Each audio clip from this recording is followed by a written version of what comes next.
Okay. I need to approve it. Yeah, perfect. Hello, everyone. Thank you for joining today's presentation.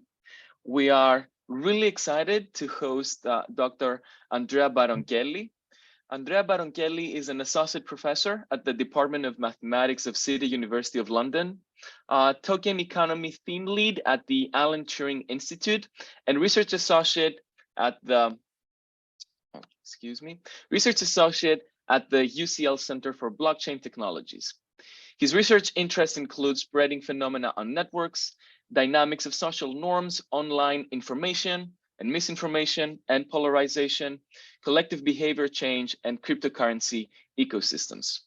His work has appeared in a range of journals, including Science, PNAS, the Proceedings of the National Academy of Science, and Nature Human Behavior, and has been recognized by the 2019 Young Scientist Award for Socio and Econophysics. I am sorry about that, of the German Physical Society.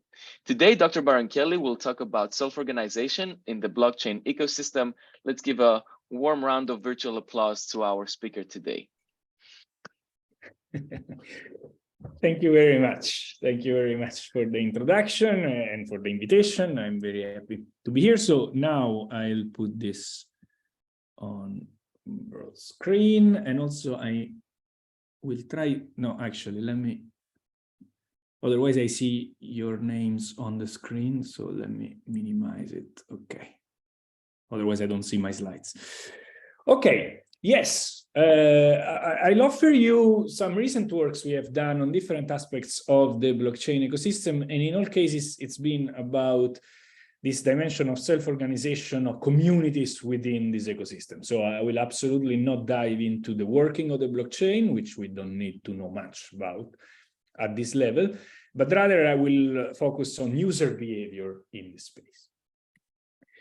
And I will start with some results we have on the collective dynamics of dark web marketplaces from different angles, and focusing particularly during the pandemic and then on the general working of the ecosystem.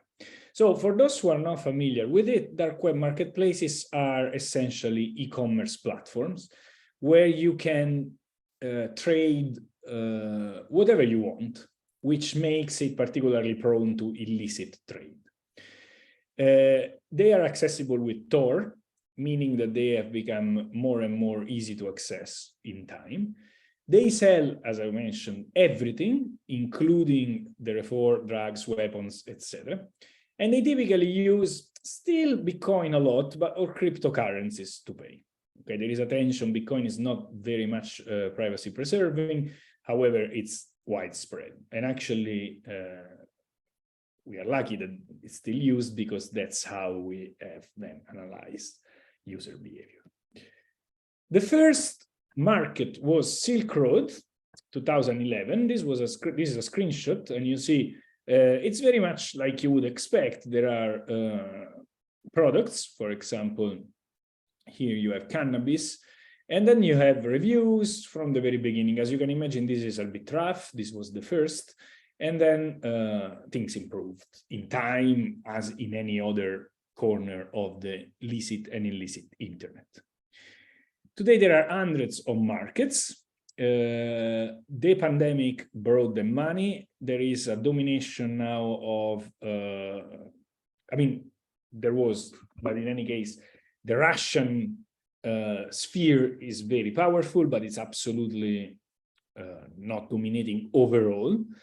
Most things are in English language. And you see in 2020, with the pandemic and the boom of all techs and all e-commerce, also markets proliferated, I mean, thrived happily. So the first thing I wanted to try and convince you is that they are not at all remote entities only targeting crazy stuff or criminals. They really sell everything. And the COVID-19 pandemics is something that is a good lens to observe, offers a good lens to observe the ecosystem. So what we show is that the offer was large and diversified, and actually still is, because the pandemic, I mean, they are, of course, global players. So there are many places where COVID is still a concrete societal issue at the level of limitations. Interesting thing is that we found that they reacted and react to shortages in the economy. So they're very reactive in trying and compensate what the normal economy is lacking at the moment, and public attention. Okay. So we did two studies. The first one was on everything that happened before the vaccine. And we analyzed a large number of listings. By the way, this is in collaboration with Flashpoint, which is a company based in New York City. So your neighbors. And we analyzed 150,000 listings from 30 dark markets until November 2020, so before the announce of the first vaccine. And we found almost 800 COVID-19 specific listings, observing them multiple times. Now, here is something I want to stress. I mean, it's obvious, but sometimes it's misleading. A listing is a page like a page you can have in any platform, commerce platform you want. So 800 listings means that there are 800 pages that are returned to you if you look for certain goods. This is quite a lot. Imagine you want to buy, I don't know, soap on Amazon. I mean, if you get 20 possibilities, 20 vendors, or 20 kinds of soap, that probably exhausts your curiosity to go further. I'm saying this because sometimes, especially when we go niche, numbers appear to be low, but when you have, let's say, 8 listings offering product X, it means that you have 8 choices of different kind or prices or vendor of that product. So that's relevant. This is a typical listing. This is chloroquine. You see a listing title. You have a vendor name. Of course, that's a nickname, most probably. There is a listing price. There is a listing body with a description of the product. And there is also, importantly, shipping information, where the vendor declares where they ship from and where they ship to. And this is what we found. So these are the categories that are mostly represented before the vaccine. We have PPEs, medicines. So PPEs, if you remember at the beginning of the pandemic, there was an issue in finding PPEs, masks, basically. And of course, this offered an opportunity for a parallel channel to cater whoever was willing to pay more for them. You have medicines of different sort. I will dig more into that. You have guides on scamming. This is very interesting. So we found 99 unique listings from 40 vendors offering PDFs on how to scam governments in order to get the benefits associated to the pandemic. Web domains, medical frauds, tests, fake medical records, and ventilators, even ventilators. When I say medical fraud here, of course, you don't have any control on what you are buying there. There is no customer association checking. But medical frauds is, for example, vaccines offered before the vaccine was discovered. That's clearly a fraud. Okay, and this is the average price. So, okay, you see ranging from few dollars up to thousands of dollars for ventilators, for example. US, UK, and Germany are major players in terms of declared sources of shipping. And the ship to is, of course, mostly worldwide, but sometimes it's limited, for example, within Europe or within the United States. Importantly, the presence of COVID-19 related products was not peculiar to one market. It was spread across the ecosystem, and you see the different markets were offering different products. So it was really a systemic phenomenon. Vendors are typically not specialized, which is also significant. So here you have a scatter plot on how many non-COVID-19 products versus how many COVID-19 products you're offering. And you see that most vendors are offering a large set of products, including COVID-19. This is important because these vendors often have already a built reputation, which makes it so that if you wanted masks, PPEs at the beginning of the pandemic, you could find it also from vendors that you could be reasonably sure would actually ship the product to you. And this is the temporal patterns. There have been a series of events which have been remarkable. Of course, Wuhan, and Italy was the first Western country implementing a lockdown. And you see, these are, I mean, things are stable and they react to the timeline. PPEs were, of course, mostly offered at the beginning. And you see, we contrasted it to Twitter choices because then at a certain point they were available. So there is no point anymore for dark markets to offer them. And this is very interesting. This is the echo of misinformation, or in any case, of public attention in the market. At a certain point, if you remember, the US President Trump mentioned hydroxychloroquine as a possible cure, saying he was sure this was a cure.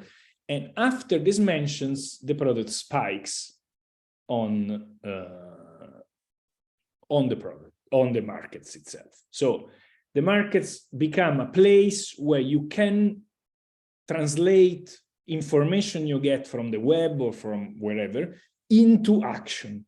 And this is a key point from the point of view of policymaking. It's also worth mentioning that, of course, COVID-19 is mentioned in many non-COVID specific products, for example, in relation to the delay of shipping. There is sales for some reason, methamphetamines were in huge sale during the pandemic. What about the vaccines? And this is a second study. We looked now until 2021. We found 50 listings offering approved COVID-19 vaccines. And of course, once again, the markets are very democratic and very open. They also offer fabricated proofs of vaccination, for example, and COVID-19 passports. So if you were from a region of the world where the vaccine was not available, especially in the first months, you could buy a vaccine, trusting the system. Of course, you don't know what you are injecting. It's fascinating that this exists. And but if you, on the other hand, are a Novax, in those months in which you needed proofs of vaccination to have access to a series of activities and travel, you could buy a fabricated proof of vaccination on these markets. This is a vaccine listing. This is, okay, these are all numbers actually. And you see that from March 2020, vaccines were offered, including message that while the WHO is trying to be selfish with human life, the vaccine already exists and we are offering to you to $15,000. This is clearly a scam. I mean, if you are lucky, they don't send you anything. If you are unlucky and a bit dumb, they send you something and you inject it, but hopefully this didn't happen. There is a huge interest on this, especially, I mean, the media asked it. This is a recurring question. What do you get? Of course, from a university point of view, we couldn't investigate that. And as far as we know, there hasn't been any proper investigation of that. That would be super interesting. These are, again, an offering of vaccine widespread across markets and shipping worldwide. Okay, this is a timeline, but now I want to cut this short. And so, in summary, this is to prove the point that these markets are closer than what we expect, are very lively. They offer diversified products. They are particularly alive in reacting to what's going around in the world, as you would expect from any healthy marketplace. Here, things are quite different. And there is the vaccine market that has been growing, and now it's, of course, mature, and actually now it's also fading. There is this, okay, this seems mad. We even commented that this is a place that can create a serious threat to public health. So should we shut down the market? Well, sure. Dr. Baronchelli, Yes. Would you prefer if we do questions now? I see Dr. Porphyry is really eager to ask, or do questions in the end? As you want. I'm happy to take questions now. Okay. Just for clarity, who uses this market? I was trying to see on Google, like who buys stuff here? How difficult it is to buy? Is like illegal? Does it have to be legal, or it can be legal? How does it work? So the offering can be whatever you want. So also legal stuff. Who buy there is, again, something we don't have direct information on. We have anecdotal reports, for example, there was an article pointing to the fact that street drug dealing in London was in crisis due to the fact that most people now buy on the dark web, or many people buy on the dark web, recreational drugs. From the point of view of COVID products, you can imagine a series of players. For example, offering of PPEs were typically in the thousands or tens of thousands pieces.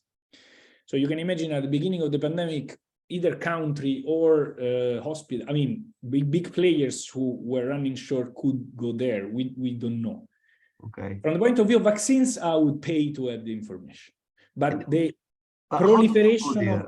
Sorry? How do you, how you find addresses on the web by Googling. You put these addresses. You Google. Yeah, the first level is pointers on the normal web. Okay. And then you use Tor. Tor is nowadays embedded in browsers like Brave, for example. So it's really, I mean, it's a browsing system. And at that point, you land on these markets. It's not particularly, it's actually difficult. Okay, I thought it was something special. No, that's why I started this way, because even I mean, I guess we have the same generation. Generationally, we imagine this as something very, very obscure. Exactly. That like yes. you go there and the police enters from your window. Yeah, I was trying to do. I was worried. Okay. No. I wouldn't do that from the university, but exactly, yes. Even though with Tor, no, so they are easily accessible. Absolutely. For recreational drugs, they actually in the paper there is a part concerning that. For recreational drugs, they are big players at this point. Okay, thank you. And also weapons, etc. Nobody really knows how big is the revenue. We can estimate it now, and now I will show you how we can estimate it. But yeah, and I'm sure Interpol might do investigations that we are not allowed to do. But yeah. Okay, if this answers the question, if there are other questions, otherwise I can go. Okay, then I proceed. So far we have looked at the listings. Getting these listings is not trivial at all, because of course, as you can imagine, the CAPTCHA game of these websites is pretty sophisticated, but we partnered with Flashpoint. Now we go into the infrastructure of this. So we are now checking transactions in and out of dark markets through the analysis of the Bitcoin blockchain. But let's first address the question. So if this is so messy, can we shut them down? Silk Road, which was the first, and I mentioned before, was raided in 2013. And you see, this is the news from CBS, a secret website called Silk Road. So the rhetoric was still the one that is popular. That played host to a massive black market drug ring is now offline. 32 million were seized, the admin was arrested. And this was the IRS special agent in charge, saying this seizure sends a clear notice to those who think they can commit crimes in digital anonymity. The resolve of the government is strong. This is October 23, 2013. Immediately after Silk Road was closed, actually, even before, there was already an alternative, and then markets proliferated month after month. And we have had now hundreds of markets active. So this system of closing down the market doesn't seem to prove particularly effective. You put a lot of effort in, and yet you don't really arrest the phenomenon at all. And let's see why. Okay, and again, this was to say that 2020 was a record year. So, and this was our research question. So dark markets are hugely unreliable. from the point of view of the user, there have been closure, they can close under your eyes. There have been scams, especially at the beginning. So the first half, or let's say until 2017, which is literally the owner of the market shutting it down and running away with the money that they were temporarily custodian. Seizures, which is still not good from the point of view of your money. And there is absolutely, of course, no customer protection. You cannot go to the police and say, hey, you know, I was buying cocaine and they stole my money. Yet they proliferate. So what I'm going to show you, this is a spoiler alert, but I find it helpful, especially in online things. So we see that the resilience is a systemic property. Okay, so the single node, the single market is extremely fragile. However, they together form an ecosystem. And the reason why single market closures have little impact is because users migrate very rapidly to other markets, but importantly, and this is the key point, they do that in a coordinated fashion. So they tend to migrate together to the same alternative. And so very rapidly, they recreate the whole experience of easiness of access and abundance of offer that they had before. Let's see this. We look at Bitcoin transactions. Before this paper, previous studies were basically based on listings, so on the name vendors declare, or user surveys. We partnered with Chainalysis for this study, and we started from Bitcoin transactions that are public. The thing is, they, however, are quite useless without severe and heavy pre-processing. Why? Because otherwise you have money going from an anonymous address to another anonymous address. And the thing is, it's very easy to create these addresses. So you tend to do that in order to mask your behavior if you are a little bit aware of what you're doing. So the first phase, which is not something we did, but it's in collaboration with Chainalysis, is clustering addresses. That is, even though you don't know the relationship between an address and their physical world, so you don't know this address belongs to Andrea, you can infer with a series of heuristics that different addresses belong to the same entity. And so it's at this level of entity that we do our analysis.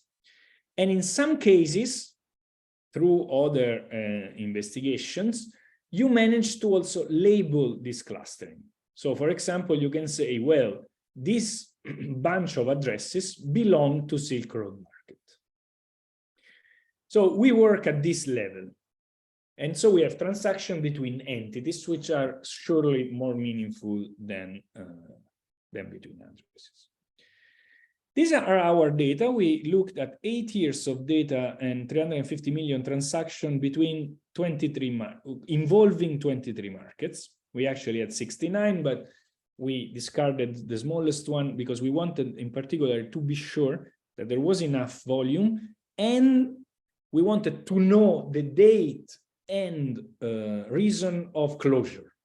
So these were markets that were shut down either by scam or raided or even voluntary at a certain point, some in certain moments or certain circumstances. If you are the guy running a market, you can conclude that it's better for you to reach a deal with the authority, okay? In total, the volume we measured was 4.2 billion in transaction, which is quite a reference from that point of view on these markets. And the question is, what happens after a closure? Because our question is, how can the system be resilient? So first of all, this is the number of markets versus time. And you see in dashed lines, you have closures. As you can see, if I didn't put the dashed line, you wouldn't be able to infer easily where the closure happens. Also consider that rights in particular, so police rights, tend to concentrate on large markets. So this is certainly a piece of news in the ecosystem, yet more markets are opened in a sort of whack-a-mole game, if you know the game where you bump the little monsters that come out.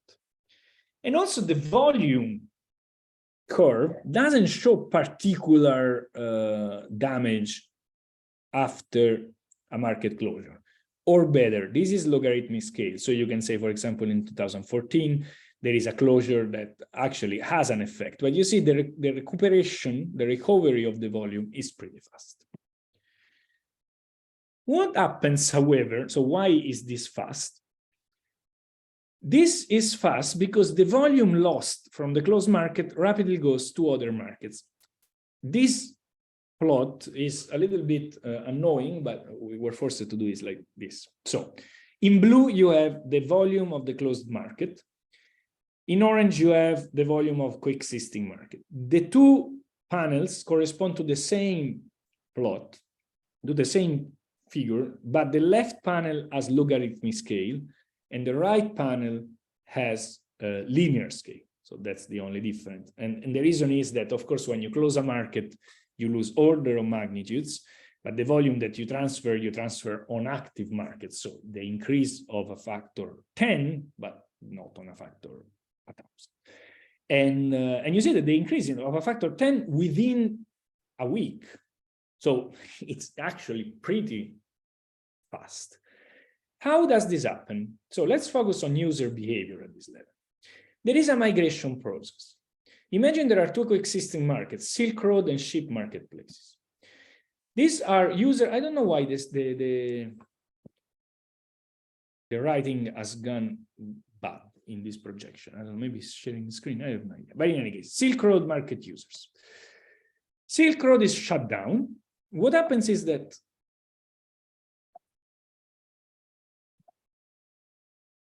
now it doesn't want. Okay, sorry. I clicked several times. Okay. What happens is that some users move to the other dark market.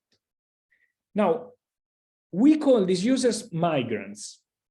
That is, users that have never interacted with the new market before and that start interacting with it only after the closure. Users that, on the other hand, were already interacting with also the new market are not migrants in our vocabulary. Okay, like this one. This is not a migrant because it was already a ship user.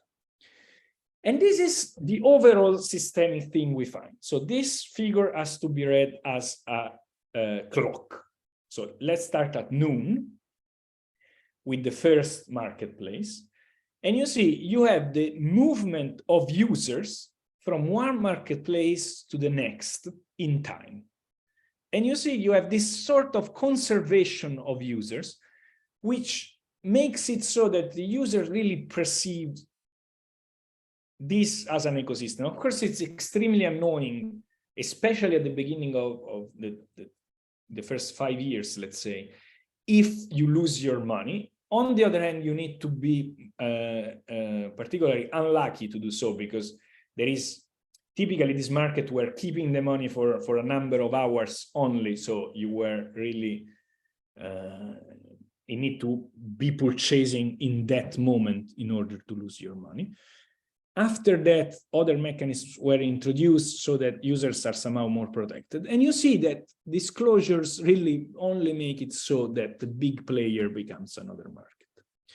85% of expecting returning users are active within 5 days from closure. And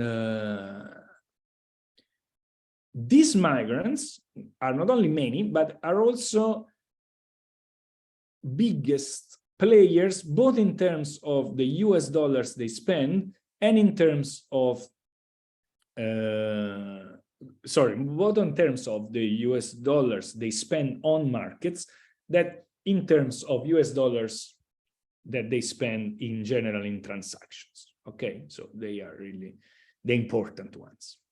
Where do they go to? Well, they managed to coordinate in the dark. Of course, it's very likely that they coordinate on platforms such as Reddit initially, and now on Telegram, Discord, whatever you want.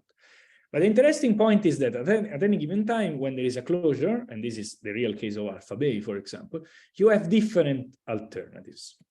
Yet, for example, in this case, which is an important case though, because Alphabet was really a dominating market, 71% of the users within 5 days was active on the same alternative market. So there is not too much of a diaspora. And in fact, this is the same plot I've shown you before. And in this case, you see that the only difference is that on the right panel, I disentangled the top destination and the second destination. So you see that they mostly go on the top destination. The lost volume goes there. The average share user migrating on the top destination is 66%, and only 4% migrate to more than one market. So they really tend to go there. Can we predict where they go? Well, yes. I don't want to put too much time here because I want to give them also another message. Yes. If we get rid of Russian markets because of the language barrier, essentially. So they mostly migrate on the second largest market at that moment, which makes it easy and very rational in a sense.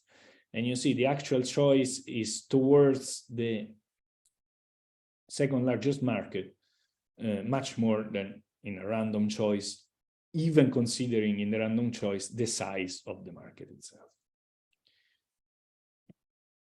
So, partial message, users migrate, influential users are more mobile, and it's possible and easy to predict where they will go.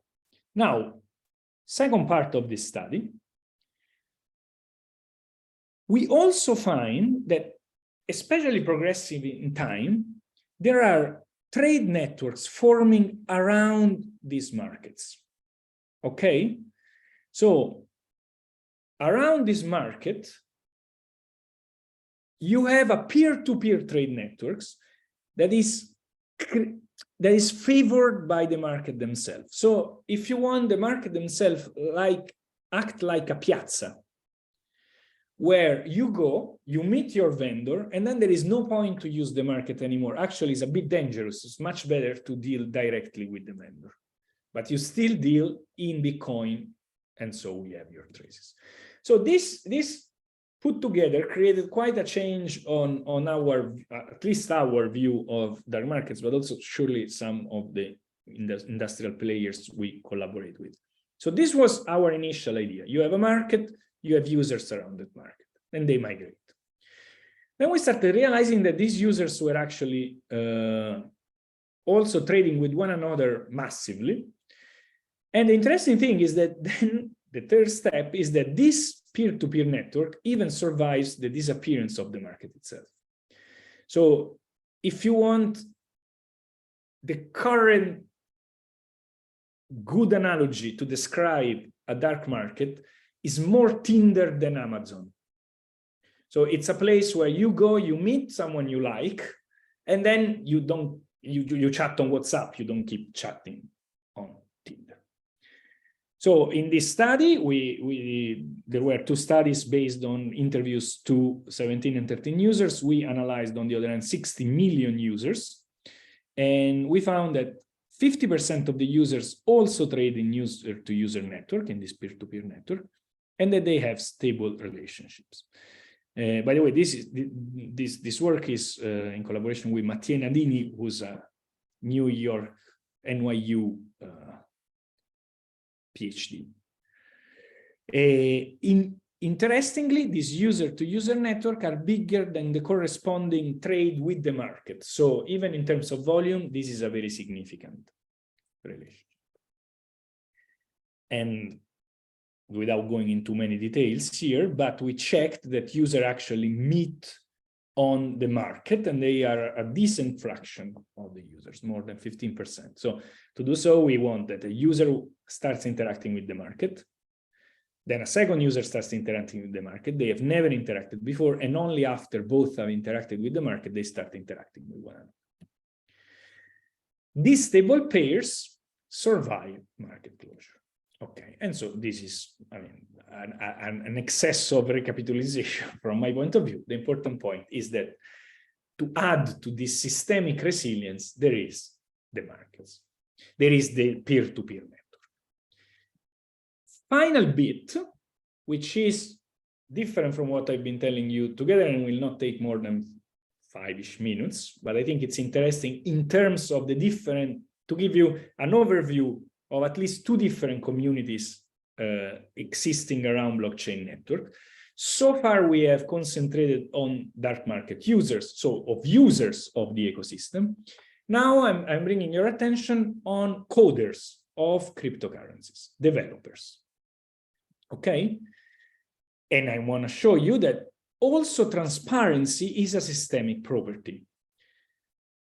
Crypto developers are not independent, and so it's not the code of cryptocurrencies, and the open code solution neglects the network. What do I mean? In this space, like in many other spaces, but particularly in this space, there is the code is law mantra. Cryptocurrencies are entirely defined by their code. The security, functionality, availability, how much you have around, transferability, malleability, everything is just code. The problem is therefore the problem of all code-based systems, which is developers will acquire too much power and there is no transparency. The typical solution is let's open the code. If the code is out there, everyone can at least in principle read it and announce anything that they find suspicious. To check whether this is a possible solution, we analyzed 300 cryptos essentially, with code on GitHub and with a decent, very decent average daily trading volume of 100K. Okay, this dataset includes 63 of the top 100 cryptos. For this, so this is GitHub data, we have 6,000 developers essentially and almost 900,000 edits. Well, for edits, we consider push and accepted pull events. Now, what we find is that 4% of developers contribute to more than one crypto. And these are, not surprisingly, probably, active developers. The very fact that you are selecting on how many crypto you code makes it likely that you are active. And in fact, they make 10% of the edits, of all the edits. So this is already something because the view that crypto codes are isolated silos and therefore you just can check the code of one to know everything, it's not true. If you only check the code, you don't know part of the story, which is what the developers were working on. So we built a network of co-coded cryptocurrencies where we put a link between cryptos when there is a shared developers. Okay, so 2 cryptocurrencies are linked if there is a shared developer between them. And we find this network. The network is pretty connected. Of course, as you can imagine, Bitcoin and Ether are the largest one. And importantly, however, here we put links and we will consider in everything I'm going to say only the first link, the first event of someone who was coding crypto A and started coding also crypto B. Okay, I'm not considering weights in any form. And actually, I'm now bringing you towards this temporal dimension, which is key. Okay, the network is very small. You can argue, okay, that has some broad degree distribution, but this is not particularly interesting. What is interesting is more interesting is the right panel, where we saw that the number of couplings grows in time pretty fast. The connections per developers, most developers only have created one connection, so that's why it's important to focus on creation. This is, if someone has already worked on 2 projects, you will not add a connection. Only the first coder adds a connection. And there is someone who even coded Everton Melo 18 cryptocurrencies. But does this matter? I mean, yeah, okay, they are not silos. You are telling us we could expect, maybe some of you is smarter than us and already expected or knew this, but to see whether this matters, cryptocurrencies are very friendly objects because cryptocurrencies have a genotype, which is what I've been telling you about so far, code, but also have a very clear phenotype, which is their market behavior. Okay, so let's look at the market. And I'm almost done. I am conscious of time, so don't worry. Let's check the market and the process of network formation. So what we do is this. As I said, we want to focus on the temporal aspect. What I call connection time is the first time that a developer that was editing Crypto 1 also edits for the first time Crypto 2. And this is true only for the first developer that does this. Then I look at the price returns of the two cryptocurrencies. Okay, the price return is the price of today minus the price of yesterday. Basically, it's the increase or decrease of the price, normalized.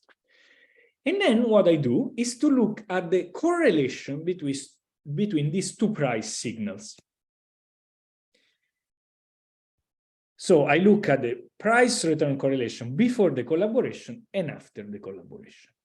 And what we find is that systematically the correlation increases after a connection is established in the developing space. So if the codes become correlated, become connected by one developer coding both, I put that as my zero in time. I then switch and measure the return correlation, and I find an increase. Okay, we have a 133% average increase. The correlation increase is not dominated by some crazy pair that increased like crazy, because 65% of linked pairs actually increase their correlation. So it's genuinely an average that is reflective of something going on for the majority of them. The results, and then this was our thing, so let's test. There must be something that doesn't work. So we tested it by removing, for example, the big players in the network, removing Bitcoin and Ethereum, and it still does work. Let's then dissect a little bit better the linked pairs. Well, there is typically a large difference in market cap of volume. The second edited cryptocurrency is younger, typically. So typically someone that is working on an established project and then starts also developing the small one. And the second edited crypto is also smaller. Okay. Why does this correlation increase? So we tested it in any possible way. There is a long supplementary information. It really seems robust. So why is that? Well, we don't know. Of course, we can measure correlations. We cannot know what is in the mind of the player. But there are at least two possible explanations. The first is that is naive. So code is actually a market fundamental. This activity of developers is transparent. As we noticed it, everyone else can notice that. So this is a signal that users, rational users with plenty of information, receive, and then they act for some reason in a synchronized way. The second hypothesis is interlocking directories. Developers trade also large amount of cryptos or are hired by stakeholders who do the trade. So basically, developers are rich. And this is something that if you are familiar with the crypto space, you know. If you start working early on in a project for a new crypto, you typically get a lot of tokens out of it. The thing is, even though we cannot, and these are hypotheses, of course, this surely poses a risk, a systemic risk from coming from hidden correlations to, for example, any strategy of portfolio diversification, because you are neglecting these correlations that exist and can be created during the time of your investment. So the lack of incentive for developers is a long-standing problem. Does trading play the role of incentive? This might seem reasonable if you're familiar with the thing. It's not present in the literature as far as we could check. There is also a colleague from the finance department involved in the paper. And again, the correlation this time comes from the network. Transparency is a systemic property and open code is not enough. I will not recap again. The only thing to do is what we left out from this analysis is the semantics of the evidence. So that's a clear direction for future studies. And I would say this is all at this point. Thank you very much. Thank you, Dr. Baronchelli. Let's give a round of applause. Thank you for the presentation. Quite a breadth there. So we have 11 minutes, which we can use for questions from the audience. You are welcome to raise your hand or put the questions in the chat, and I can read them to the presenter. Or if you just want to unmute yourself and ask our presenter, you're welcome. I can ask. So I have a slightly, I mean, some unrelated question. I mean, related but unrelated.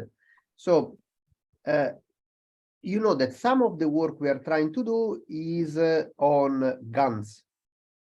Guns. Now, a big question in the US is trying to understand illegal versus legal guns. Can these anyhow help address these questions or not? What do you think? Like, if you have some, like, no, the question is more general. Like, if you have some product that can be bought completely legally and easily, like guns in the US, what would information from the dark web help add to the picture? So that's a very good question. For sure, I think that we are completely lacking is, but it's not us, it is lacking, is putting together the information on listings and the information on transactions. Okay. They are clearly connected because every transaction corresponds to a purchase in the case of dark markets, or most of them. But we have no idea of what that happened. Now, however, a possible source of information could be monitoring the listings themselves relative to gun and willing to ship to US. Because a question I have is, one really needs, I mean, I cannot imagine many incentives in buying something legal on the dark web, unless the legal purchasing doesn't involve, for example, giving your name or having a background check. Because here you have nothing. Like No, exactly. You have nothing, you just buy. Exactly. So if you just buy, I would be surprised unless you maybe there are certain weapons. I could imagine there are, I don't know, maybe I don't know now the legislation, the latest on the legislation, but I don't know about automatic guns. If they were banned, that could be a fringe part that you could buy online. Let's say you wouldn't know how many people actually buys by monitoring the listings, but you could know if there is an offering. And it's reasonable to expect that if you put up a page and you somehow expose yourself to the possibility of being caught by the authority, and you put an effort, and you also pay a little bit to leave it on the market, it's because you are selling at least a bit. It's a very, I understand it's a very vague question, but what I've discovered in this study, and by working with Angela Gallo, who's a colleague who works on the shadow economy, is that in the shadow economy, you really don't know anything. So even the information we have, for example, on COVID-19 related product is something unprecedented. That's a world where you based your estimations, for example, on seizures from the police. Okay, yeah. And sorry, for the drugs, for example, you mentioned that at the very, very beginning. How much of the market do you think goes here? Rough, I mean, as an estimate compared to what's transactions on the street. Is it like a tiny portion, or it's? It's very, very difficult to estimate, but I could imagine that there are certain pros, clear pros in doing this online. And therefore, I could imagine also based on the anecdotal newspaper article I was mentioning, that it can be relevant, maybe more than 1/3, 50%. So you don't have to meet anybody's sketch if you do that online. You have reviews of the vendor. Really? Yeah, you have reviews. You would say, yeah, that I bought marijuana from this vendor. It was amazing. Okay. All things that you don't have in the real economy, and it comes anonymously to wherever you tell them to ship to. So I can imagine that, I mean, it allows you to be separated by any contact with any person, and also reduces the risk that the quality is low, which is of course still present, but I can imagine that if the things are running, it can be good. Thank you. Alain has a question. Alain, you want to mute yourself, or Charlampo should read? I think Alain has a mic problem, so I'm happy to read. So the question, and Alain, feel free to jump in if you become available. The question is, how do you think that blockchain experiments, quote, that are currently ongoing, planned from the Fed and the ECB, will change the overall picture? So we have, and let me do the advertising here. We have a very recent comment that I think is important on this. And I want to show you the title. I don't know, Baronchelli. And by the way, it's with a colleague from NYU, Anna Laburta. And I think that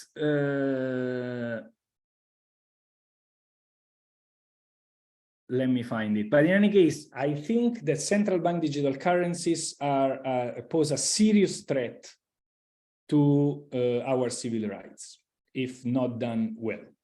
And the title says it all. That's why I wanted to show you. And Anna Laburda is, by the way, at NYU Stern. And why? So we are in a situation in which potentially, if not implemented properly, the state somehow, central bank or government, could have access to how we spend the money. Okay, so far the information that is collected is how we make money, but not how you spend. You can object, okay, but you use Visa all the time. Still, not only formally, there needs to be a judge asking Visa for the thing. Second, and the central bank digital currencies are potentially programmable, meaning that you can decide how money is spent. For example, benefits. You can say, okay, I give you benefit money, but you cannot buy beer. A New York City candidate, mayor candidate, said that they are perfectly fine with this. I don't remember the name. Now, my problem is not that this is good or bad. Well, personally, you can imagine how I think, but is that there is absolutely no democratic debate on this. Not only at the level of a public debate, you could say it's technical, but not even at the level of parliaments. And the debate is not technical, because we don't need to know what's the protocol behind. There should be, I think, a debate on things like, do we want money to be programmable? Should it be legal to program money or not? How much time should the data about my transaction be stored? Of course, full anonymity is not reasonable because of criminality would, thrive. But there are very serious problems which are not debated. Solutions are mostly purely technical at this moment, and they will create a precedent that once in place will be very difficult to act upon. So from this point of view, these experiments are very delicate. Of course, as it is now, the answer is, okay, but this is just one further layer. You can still have cash, you can still have, but we know how, I mean, we'll still have cash in 50 years. It's very difficult to imagine that this is the case. So I think that this will change the picture, but to a level much broader than the blockchain ecosystem. It's really coming. The other thing is that you can imagine that this poses also a threat to the US dollar-centric world, because China and Russia are already partnering together, and China's the Silk Road or trade partners which are invited to use the digital renminbi, etc. I don't know if this answers me. Thank you, Dr. Baronchelli. We are right on the dot, and I know a few people need to run from what I see in the chat. See a few thank yous to the speaker. Thank you, Dr. Baronchelli, for joining us today. Don't forget, for those that are here, our next seminar, we will have Rose Fayih in person at our seminar space. Thank you again for joining Dr. Baronchelli. Thank you very much for the invitation. It was super nice. Thank you. Also at a difficult time for you. We appreciate that. And ciao Alessandro, I see you with a beautiful background. Ciao Andrea. It's fake, of course. I'm in Torino. Yeah. I could imagine you were not there, even just for time. And it's not, it's not the time of the day. Ciao. Bye. Thank you very much. Bye. Bye.